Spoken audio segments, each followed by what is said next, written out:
Hi, okay, I think we're live. Hi.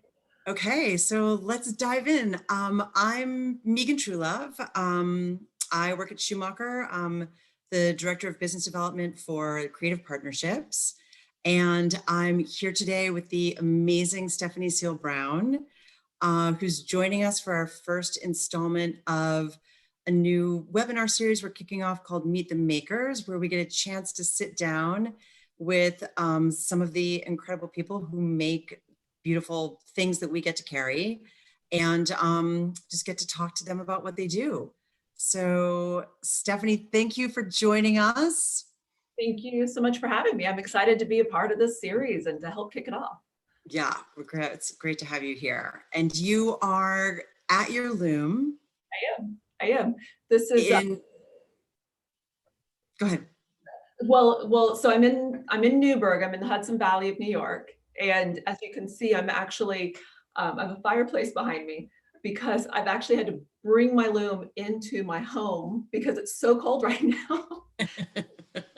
Very cozy at the moment. It's very lovely. I love it. True cottage industry for sure. So, how did you get into weaving in the beginning? And I should actually preface this by saying that Stephanie makes beautiful hand-woven trims, a lovely selection of which we carry at Schumacher.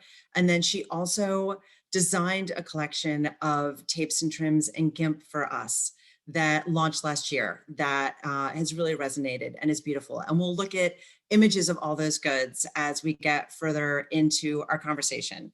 But Stephanie, for the moment, if you could just tell me a bit about, how you crossed paths of weaving, what really made you fall for it. What's your weaving origin story? Sure. So it goes back a long ways, but it wasn't intentional. I loved textiles from the time I was really young, and I always loved making. And kind of each year as a child and as a teenager, I would try something new, whether it was embroidery or quilting or making stationery or some bizarre thing. I was a child who did weird things like that. And when I was 18, I was trying to decide between my next year's thing, either pottery or weaving. And it seemed like an easier ask to ask for a loom, a small loom for my birthday, than to get anything that has anything to do with pottery. And I grew up in an area where I didn't have resources and studios and schools around me to know how to Where put did you grow up? Tulsa, Oklahoma. Okay. And I didn't know anybody who did creative industry. I didn't know there were Okay. schools that I did. So trying to figure it out on my own. So I got a small loom. And then I got a bunch of books from the library and started figuring it out. Made a bunch of really ugly cloth from my yarn store, which was the dollar store. And but I loved it. I enjoyed that process. And then I moved a year later to Colorado, and the world opened up with textiles. Mm-hmm. Beautiful yarn stores, incredible weavers. And that's where I started taking classes and found my first instructor.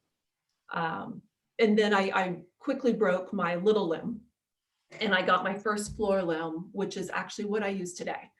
Not this one, it's another one that I use, but it's still in use today. And that was 25 years ago. So cool. So it just kind of stuck. And I tried other things. I continued, I was still very young. And so I dawdled into other areas, but weaving always pulled me back. And pretty soon, I never looked back. This is what I do with my hands. This is what I love. Amazing. And I should just say also that toward the end of the webinar, Stephanie is actually going to give us a demo on that incredible loom that she's sitting at and tell us more about it, which I'm super excited about. And so when did you really decide to make a go of it as a weaver? Like when was it, when did you sort of embark on establishing your studio? And what was it like to take that leap? I mean, as a creative, that's a big step to, kind of like plant your flag and say, I make these things, I'm going to sell them, and this is going to be my livelihood. I was very naive. Know that I would have Ignorance is bliss sometimes.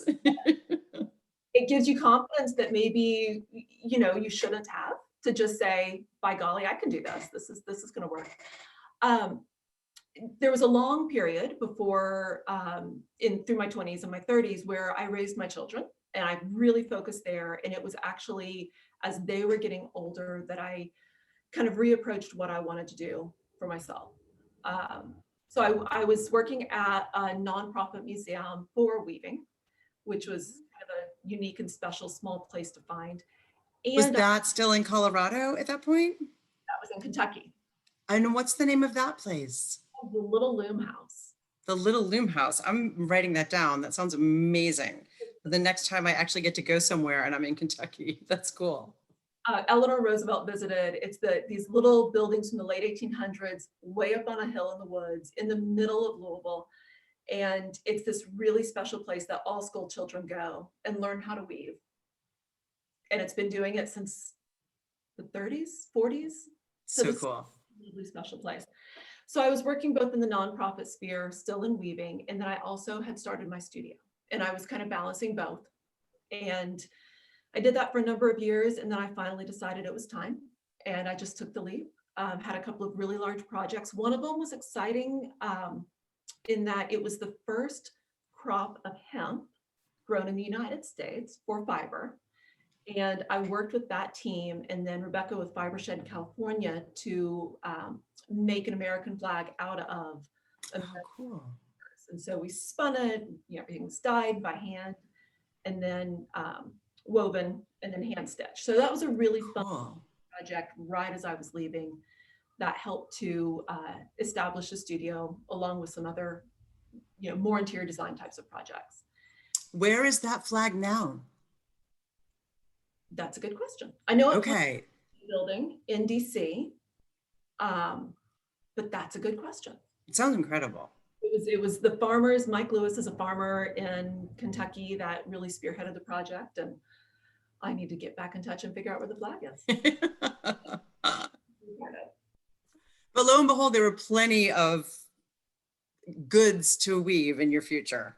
Plenty to weave. And taking that leap with a good start, I think made it possible, but then learning how to connect with interior designers. And we kind of took a guerrilla approach and just started writing people and showing samples and just talking directly to the people that I idolized. And it gradually grew from there. And it's been a very good move to make. And well, that's actually something I would love to hear more about, because I've always been fascinated by your decision to make tapes for decorating. Like, what, you know, that seems like a not obvious, not linear, like, product choice to make as a weaver, but it's so beautiful. How did that like come to be? I love utilitarian. I love beautiful, simple, utilitarian textiles. So shaker tape is something that I've always loved. You know, it's one of those pieces of utilitarian textiles. And I didn't see anything like that on the market. I you know, using it as tape or trim. I mean, there's certainly shaker tape, but in the sense of revisiting it and kind of elevating it into a new space. And so that's where I started with it. And it's also really fun. Being a very small studio and starting out, it's a very fun, small item to be able to show a lot of design in. Uh-huh. And it was something different than the trims on the market. So I've actually noticed that a lot of designers that I work with don't use trim a lot. Mm-hmm. Maybe are more modern and streamlined, but the tape works well in those spaces too. Mm-hmm. Took a little bit different approach. So But cool. Not linear. It's not it's not But a blank. incredible, and lucky for us, very lucky for us and for the decorating world. And I'm gonna let me try and screen share. I'm pretty good with Zoom, but not like, you know, a super Supremo Pro. So this might I think it'll go well, but we're gonna find out. I just want to show your hand woven tapes that we carry at Schumacher. We carry 3 of them, and they come in 3 different, they each come in 3 different widths. So we carry this design, it's called Ile Saint Louis, in the small, the medium, the large. And I should say also that all the beautiful pictures that we'll look at today were shot by your husband, Richard Gary, who's a very talented photographer. So props to Richard also. We also carry Agnes, which comes in 3 widths, excuse me, the small, the medium, the large, each kind of like a different variation on a stripe. And then we carry Modern Neutral 3, which is this beautiful kind of 2-tone, also in a small, medium, and large. And will you just tell us a bit, Stephanie, about, the basic process of making these tapes and, kind of like where you source your yarn? I know that we'll get to see the loom in action in a little bit, but I know that it's like a multi-step process that also kind of impacts the quality of the tapes. And so I'd love it if you could just explain that a little bit more. Sure, and I like what you said, the quality of the tapes is everything impacts them. They're very simple, and I love simplicity because you can't hide anything. Everything matters. So all of my linen is European linen. It's a long staple, very tightly woven or tightly spun, and then dyed in Sweden. And the dyes themselves are all very environmentally friendly, and they're also very stable.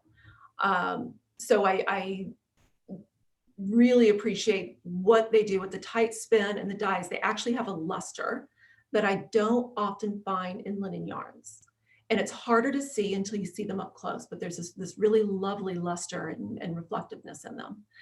And then for the actual patterns and design, so on the Ile Saint Louis, okay, so this is one of my favorites. We were in, back when we could travel, and we were lucky enough to, do a little bit of travel. So we were on the island of Ile Saint Louis in Paris, and there was this doorway that was open as we were walking by. And of course, I was just eating everything up because everything's beautiful. But this is actually inspired by the pattern on the walls of the paint and the trim inside this beautiful, it's everything's very old on that island, and this beautiful old building. And that's the hallway. It was inspired by the hallway of this open doorway. So I'll always have fond memories of when we were there. And then the Agnes, which I think was the next one, is inspired by Agnes Martin, who is my favorite painter. There's so much stillness and yet so much emotion and depth in her work. And although I'll never be able to do justice to it, I definitely, I can feel I don't know what she was trying to express, but I feel whenever I look at her work and just the real simplicity of line. So this is another favorite. And then Modern Neutrals, this one it's just that perfect balance between gold, white. It's just very simple. And modern neutral, rather than something. I think sometimes weaving can be considered a thing of the past. We're having a wonderful resurgence in weaving right now, so everything's changing. But when I came in, most of my weaving peers were 3 to 4 decades older than myself. And very much I felt like weaving was in a different period aesthetic. So part of this collection is just really pushing forward to see how can we take something that's very tactile, very organic, very natural, and bring it into the future. Awesome. And so you weave these tapes, literally you weave these tapes on your loom. And then, and we'll, as I said, we'll get a chance to like get a behind the scenes look at the weaving in a second. But once you've woven length, what's the rest of the finishing process like? Okay, so after it comes off the loom, then I bind it up and I hand wash it. Um, there's so all the color that you see, all of my color, all of my dyed and really finished yarns are in the warp, but I weave with kind of a rough, unfinished linen. Mhm. And it has a lot of plant material still left in it, which I think is what adds a lot of texture. Sometimes you'll see some plant fiber in there, but it also lets off a lot, like if you're making tea. So I have to wash it and really get that out and then hang dry it. And then I hand texture it just by really squeezing it and getting that linen to absorb some of the texture because that sets in. And then the first time anything plugs in the process is everything is steam pressed. Okay. And what does the hand texturing do? So linen, especially whenever it's first set, will take on, as we all know, like when we wear linen, it has a specific way that it wrinkles. Mm-hmm. I like that. I really enjoy those characteristics of linen, but also that first time it's done, it by hand squeezing it and texturing it all the way through, it just gives it a little bit more relaxation. Mm-hmm. I think our textiles, especially when they're fresh, are very stiff. There's a formality to them. And I like to pull it back just a little bit by going ahead and working into it. And so it kind of ends up with like a stone wash texture, Mm-hmm. a little bit more nubbiness to it. So amazing. So amazing. And okay, so to talk about your Schumacher collection, one of the things for me that's so magical about your collection for Schumacher is that you were able to take all of this incredible knowledge that you have about these processes of the hand and really like making things by hand, and then work with our design studio to kind of tap into more industrial methods of making tapes and fringes and gimps, but really pull out the artisanal parts of that process and do it in this very beautiful, thoughtful, kind of technique forward way. And I'll just like run through some slides of your Schumacher collection just so that like everyone can get a sense of what we're talking about. And then we can dive in because I also want to talk to you about how you prototyped these on your hand looms and what some of the particular qualities of the Schumacher tapes are. Because I know it was a revelation for me when I learned about it. They're very cool. So, so for Schumacher, you did two sort of families Right? of, yeah, Calcutta and Carmo. And then each family has a few different iterations and there are a few colorways in each family. So, and again, these photos are all by Richard Gary. They're beautiful. We love them. We use them at Schumacher on our website, and through various, marketing opportunities. So Calcutta has this beautiful fringe, as well as tape. So here's Calcutta in, I think it's the indigo colorway. Here's Calcutta in the green. And these were really fun because it allowed me to work with, and I've always been fascinated by, what can machines do? And so I work with a hand machine, but I feel like people have really created these machines on all levels. I'm definitely not a Luddite in the sense that everything needs to be made by hand, but I personally have not had experience with industrial looms. And so to work with the design team and everybody coming in from a different perspective on what the possibilities were has been so much fun with this. On the Calcuttas, one thing we really worked with was to get a shuttle woven on the tapes so that you get that edge that you can see. That's sort of like the little scallopy edge here. Scallopy edge, right? So you get that full selvage that is pronounced. And I think that's a really lovely piece that is added in. It brings a lot of texture to it. And how does that work? That's just kind of like a function of the industrial loom kind of like treating the edges in a particular way to create this sort of like delicate scallop?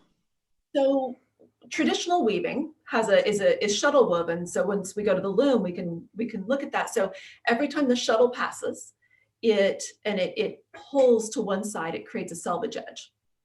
And then it goes to the other side, creates the other selvage edge. A lot of modern looms don't do that today. It's much faster now that they'll use a needle, and it shoots back and forth, but it doesn't actually do the surround piece that actually, where you can see those little edges, it goes around the edges of the warp. Mm-hmm. So that was a different type of loom that I know that the design team found this mill in England that still did this small shuttle loom on the tapes, which was really lovely because it changes it. It changes it completely when you don't have that full selvage. And that's something that hand woven has that I love, is that selvage edge rather than the needle edge, which is actually sometimes easier to see in person when you look at the two trims or the fabrics together. The fringes also, I have to say, are just to die for. Like they're so beautiful. And what yarn choices did you in the Schumacher studio together make for these tapes? So the tapes are based on a traditional weaving technique called ripsmata. Mm-hmm. It's the warp is crammed together to where you don't see the weft at all. Now, this one is monk's belt. So on the Calcutta, it's a little bit different than. Okay, we'll go back. I'm getting ahead of myself. This is what happens when you give me the screen sharing. I just kind of like go back and forth. Okay, Calcutta, we're focused. Okay, so if you look at the edges, you can see what the weft looks like, the fill looks like. But the rest of it, all the pattern is this kind of in color intense warp that's packed together. Mm-hmm. And with ripsmata, you use a cotton warp and then a thick, heavy fill, and we chose a linen fill for it. So that one is cotton and linen. And then if we go forward now to the Carmo. Okay. And on the fringe, I love the fringe too. That was so much fun. Certainly something beautiful in my hand weaving studio. So that was a to do something those branching out a little bit and really great. So on the Carmo, that's a monk's belt pattern. It's another traditional weaving pattern. And it has a cotton base. Mm-hmm. Cotton really kind of sits down into itself. And then it has a linen float. And that linen float has a sheen to it against the kind of matte cotton. So it kind of pops it out. And I love that white one. It's harder to see again sometimes. Yeah. But it's so subtle and lovely. So beautiful. So and beautiful. The linen over the top, there you go. That one. So you can kind of see the sheen of the linen in comparison to the cotton. And so we were really putting those two together. Incredible. And then for Carmo, in some of the colorways, you also did this really sweet gimp. I love the gimp. It's so tiny. It's so tiny and so much fun. Now that one's also shuttle woven. So you have these, which it's because it's a little bitty gimp. You have this really lovely texture all the way. And what I really like about the gimp, and you can see it in this picture, even though it's machine woven, it has texture like it's hand woven because it has these irregularities that are really, really sweet to it. Mm-hmm. So gorgeous. And so obviously these are all viewable and clickable on the Schumacher website, fschumacher.com. But I mean, I just kind of can't get enough. And then you worked on prototypes for these in your studio, right? Like that's what we're seeing here. Right. And the thing that was really great about working on this collection is that there are things that don't make sense to produce in a hand woven studio. Mm-hmm. Between, things that the industrial looms can do better where it comes to multiple tensioning and just the time that it takes. Mm-hmm. So, but it can all be woven. And so it was really fun to work on designs that I may not have to think about what's my production process, but to then be able to build them with things that I want to see and then see how they're then translated at the mill. And so, and I actually have some here, some of the samples and prototypes here. Oh yeah, let's see. Let me stop screen sharing for a sec. There we go. So, like here's the Carmo. not Mm-hmm. terracotta. And then, and we just did a bunch of different colorways just to try and test different things. And then, I don't know how well we can see, And so that's all, those are all prototypes that you did on your hand loom. all prototypes done on the hand loom. Okay. And then they're actually based on larger prototypes that I'd actually done for my Calcutta rugs, which are Okay. 100% cotton. It's a very different thing, but then it translates really interestingly once you add the linen into kind of a different texture. So cool. Amazing. And then the Carmos, Mm-hmm. then working with and being able to build the patterns. Mm-hmm. And on that one, then I start with actually just building it in a different way and testing a number of different types of designs Mm-hmm. before I go into the tape. But the one that Schumacher created from it is just so clean and beautiful. So cool. I love it. I love it. And I was just also going to show really quickly, similar to Ile Saint Louis, Calcutta and Carmo are both inspired by just kind of opportunity to have adventures abroad, a little armchair traveling, which I know that I'm jonesing for at the moment, since I can't have the real thing. That just like a quick inspiration page, which I find so fascinating. The Calçada tile work walkways and you know, kind of like pavement in Portugal, and then Carmo Convento in Lisbon, were your inspirations for your Schumacher patterns. Which both just fascinate me. I love seeing how other people live and how other people think through function and design and what we take care of. Mm-hmm. This So cool. just being made of the square stones. And I think my favorite part, besides all the beauty of seeing them put together, was we came upon an area where they were doing sidewalk repair. And all the stones were picked up, set aside, everything was dug down, and all whatever sewer pipes, whatever water pipes were being repaired. And then they would replace them. Just such a different way of doing public work Mm-hmm. here in the States. And I realized that, it comes with a whole different, expense and caretaking, but it is about caretaking. And it's about, Mm-hmm. and I fell in love with that. And then also the Carmo Cathedral, it's the bones left over from the earthquake. And instead of raising it and Mm-hmm. building something modern and new and taking that space in a different way, just even though the bones are the only thing that are left from the earthquake, they're stunning. It's this Right. of just absolute beauty. Because that's, if folks don't know, this is also, I think, something to put on a travel list for the next time anybody is in Portugal or Lisbon. But Carmo Convento was destroyed by a fire. It was a Gothic cathedral that was destroyed by a fire, but they left it. Fire. And now it's a really wonderful museum, but it still has this sort of like haunting arches. And anyhow, I'm always fascinated to hear about where, creative people who make things, like where the spark of inspiration comes from, which is just so cool. Everywhere. Walking down the street. Everywhere. Yeah. Some streets are much more beautiful than others. Yes, very true. Very true. Yeah. Should we look at your loom and get into the weaving demo a little bit? So, I've told you this before, but even though I've, been lucky enough to be in the interiors industry for quite a while now, and at Schumacher, and working alongside our incredible design team, our design studio, for a really long time, weaving is just like such a mystery to me. Like, I'm not sure I'll ever fully understand it. It's kind of like magical, this sort of like magical process to me. But if you could just tell us a bit about the loom that you're sitting at and kind of like how you set it up and like how the basics work, that would be amazing. I would be happy to. So this is my favorite space.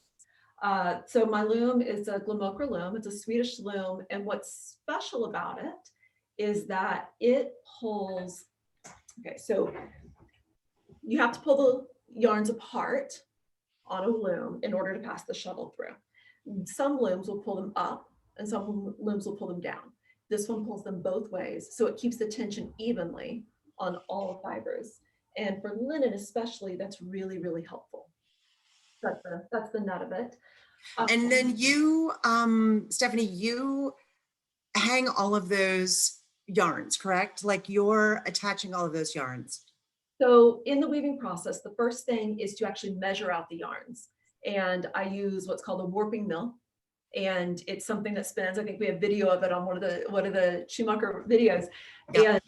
And so first you measure out all the yarns at equal length, and then you take those yarns and you have to load them onto the loom. And so in the loading process, the goal is to keep the same tension all the way across and to keep control of them because they like to tangle, right? So you always have to. So back here, these are the harnesses, and each of these heddles has one thread that's pulled through it. And that way you can control each individual thread separately from the others. It's a very simple weave, so it just goes up and down. And so with that, that creates a space to be able to pass the shuttle back and forth. And the next part is the beater. And this one has one that hangs from above, and that allows it to swing freely, which is also very easy on the linens, but it also allows me to do very delicate lace weaving and also rug weaving. So this particular loom has a very far range. And then it also spaces the yarns. So on these, I keep my warp threads very close together. Okay. Very color rich from the warp threads. And then it also places each shuttle thread. So first I have to separate the yarns, then I place it. And on this one, you don't really get to hear the beater because it's very, very soft placement. Which is probably ultimately like a good thing, right? If you're sitting at it all day long, like it's, you know, it's nice to hear it, but if you're listening to it all day long, it might drive you crazy. Especially for anybody around me. Right. It can get very loud. Oh, it's so cool. So cool. And you can adjust the widths of the yarns based on what you're working on. So as you can tell, I'm doing a tape, and I have a very large loom for a tape. But although there are much smaller looms, this one has so much weight to it that it makes it so that I can do a very sturdy tape, which I appreciate. Smaller looms, but this is my favorite, even for something that's only 2 inches wide. So like right now I'm working on one where the tape is about 10 inches wide for this very large drapery set. And I also do blankets and rugs, which, you know, as you need to on that. And then there are much wider looms, but this one is a really lovely one for the tape specifically. And how many looms do you have? I have 3. Okay. And they're all different sizes? They're all different sizes. 2 of them are floor looms, and then one of them is a very small one, which I make my gimps on my hand towels. I do a hand woven band. And then we have a couple of special custom things that we will sometimes fill into for the little gimps. Incredible. So cool. So cool. Well, thank you so much. I feel like I want to ask you like a lightning round of questions to just end on. And then also if anybody on the call has questions, you can pop them into the chat and we can take a look at those. But I'll start with my lightning round. So one thing I'd love to hear about is what's been the most surprising thing that you've learned about weaving? Patience. My next question was, what has been the most surprising thing you've learned from weaving? But maybe they're the same. There's a space that you enter in the process of making. And I think that that's been the biggest gift And the biggest surprise that I didn't see going in is there's a very meditative space. And even when it doesn't even matter how quickly I want to get something done, which is a great thing for everything in life right now. Sometimes you just have to go through the steps and the patience and learn to breathe and be in the space of it. And that's probably been the biggest gift. I don't know if that's the most surprising, because I don't know if weaving gets to be surprising, but maybe those could go together. I love that. Who are your creative heroes? Who you said Agnes Martin. Any other like biggies for you? I don't know that I have any single heroes, but I kind of have my obsessions. And right now, I'm really interested in Russian constructivism. Cool. So I'm going to butcher names. Terrible. Popova. Anybody who speaks Russian can help me out with this one. And Varvara Stepanova. And just two textile designers from the 1910s, 1920s that I love the perspective of taking this idea of, again, utilitarian, Mhm. and taking this idea of what they were working on in these like social constructs and putting them into textile design. It's just fascinating. And I love the colors. And Marion Dorn would be my other textile designer that I'm really kind of obsessed with right now. A rug designer from the 20s and 30s who Mhm.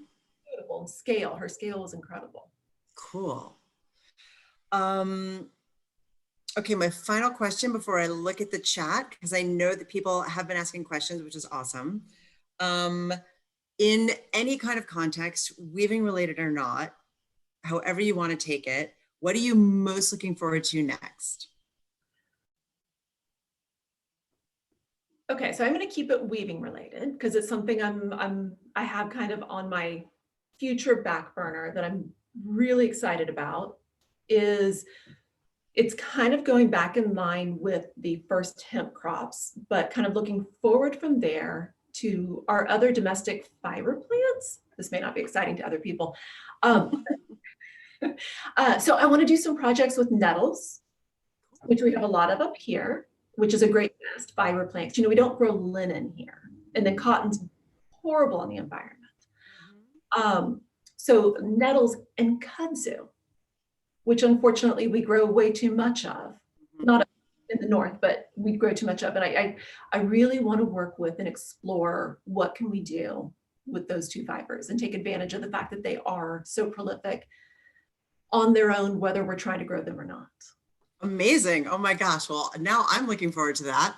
And I'm also looking forward to, I just want to mention that you have a really cool, another Schumacher collection coming out, which we don't want to like spill the beans about too much yet, but everybody will be hearing more about it. It'll launch later this year, and it's actually woven fabrics.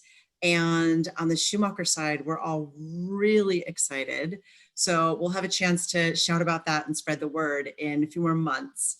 And apology, because I had actually said that I was thinking I was going to be able to show the prototypes, but we're not. I know. We'll come back. We'll come back and do it. We'll yes. Really fun. But there are a few questions in here. So let me just see quickly. So Elizabeth L'Esperance is asking, do you do custom work? Absolutely. Absolutely. That's actually most of what I do is custom.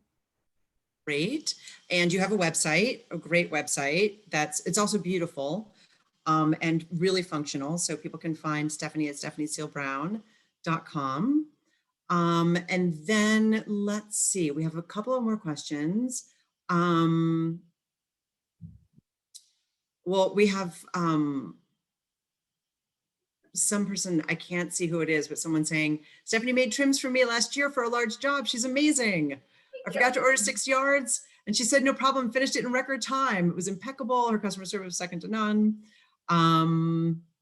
Beautiful. So here's a question from Robin. How wide is the loom that you're sitting at currently, and what's the name of it again? So it's a Glamokra. How do you spell that? Limakra. Okay. And it's 110 centimeters.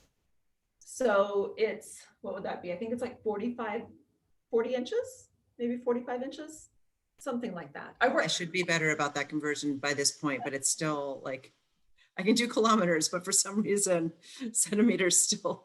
can't do kilometers. And I only work in metric in the studio. So I have Hmm. to try and transfer back to, yes, so, And is that because your loom is in metric? and it's easier. Okay. Like I Okay. can use metrics because they make sense. Right. Because everything's in fives and tens and yeah, great point. Um, in hand weaving, this is a question from Bonnie Frankel. In hand weaving, is there a limit to the length of the tape based on the length of the warp yarns? So you set the length of the tape in the beginning by setting the length of the warp yarns. I do have limitations for how long I can go. I found that once I go past 27 yards in one run, I feel like I start risking my tension a little bit more and I'm not as happy with it. So Mhm. I personally limit it based on the space of my loom and how it builds up, because the fabric will build up to 25 to 27 yards at a time. Okay, great.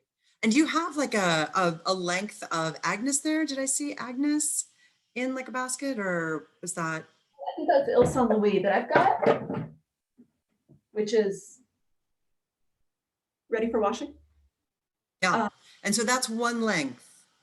so this would be, yeah, so it's 27 meters, which then translates in the end to 25 yards for one. Great. And this is an awesome final question to end on from Adele Ainsley. Do your looms have nicknames? My sewing machine is called Lizzie. I've always felt like I should, but I don't. And here's why, is that my looms came from weavers before me. Mm. And I never knew what they named them. So it's maybe a little, I don't know, maybe superstitious. But I always, whenever I think of it like in a personality sense, I actually think of the first owners because they were both these Yeah. women. And both, the reason I got their looms was because they ended up not being able to for medical reasons. Like they wove as long as they could. Mm-hmm. There was a pass down that occurred. And I just feel like a really lucky recipient. So I actually think of them when I think of the personalities of the looms. Amazing. But I know a lot of, It's like a boat, you know, there's like a superstition against like renaming a boat if it already has a name.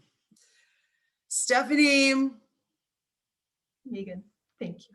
amazing. Thank you so much.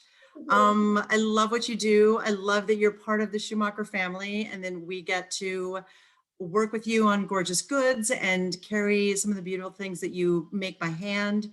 And I look forward to seeing you in a Zoom room again soon and hopefully in person sometime soon. I would love that. This has been a pleasure. So fun to actually bring you guys into. So fun. Yes. Thank you. Awesome. I loved it. Take care. I'll see you soon.